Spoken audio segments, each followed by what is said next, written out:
ಇವಾಗ ಒಂದು ಕತೆ ಹೇಳೋಣವಾ? ಕತೆ ಹೆಸರು ಎರಡು ಜಂಬದ ಆಡುಗಳು. ಒಂದು ಹಳ್ಳಿಯಲ್ಲಿ ಎರಡು ಜಂಬದ ಆಡುಗಳು ವಾಸ ಮಾಡ್ತಾ ಇದ್ವು. ಅವು ಯಾವಾಗ್ಲೂ ಜಗಳ ಮಾಡ್ತಾ ಇದ್ವು. ಏನ್ ಮಾಡ್ತಾ ಇದ್ವು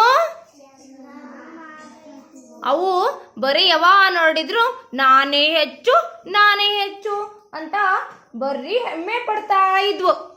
ಒಂದಿನ ಏನ್ ಮಾಡಿದ್ವು ಎರಡು ಆಡು ಒಂದು ಸೇತುವೆ ಹತ್ರ ಬಂದ್ವು. ಆ ಸೇತುವೆ ತುಂಬಾ ಕಿರಿದಾಗಿತ್ತು. ಎರಡು ಆಡುಗಳು ಏನ್ ಮಾಡಿದ್ವು, ವಿರುದ್ಧ ದಿಕ್ಕಿನಲ್ಲಿ ಬಂದ್ವು. ಒಂದು ಈ ಕಡೆಯಿಂದ ಬಂತು, ಇನ್ನೊಂದು ಈ ಕಡೆಯಿಂದ ವಿರುದ್ಧ ದಿಕ್ಕಿನಲ್ಲಿ ಬರ್ತಾ ಇದ್ವು.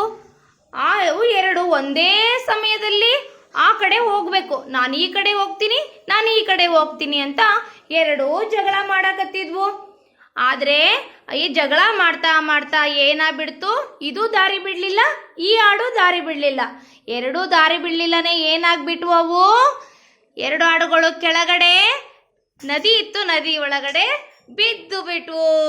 ಇಂದ ನಮ್ಗೆ ಏನ್ ತಿಳಿದು ಬರುತ್ತೆ, ಪ್ರತಿಯೊಬ್ರು ನಾವೇನ್ ಮಾಡ್ಬೇಕು, ಹೊಂದಾಣಿಕೆ ಇರಬೇಕು. ಒಬ್ರಿಗೊಬ್ರು ಏನ್ ಮಾಡ್ಬೇಕು, ಸಹಾಯ ಮಾಡಬೇಕು.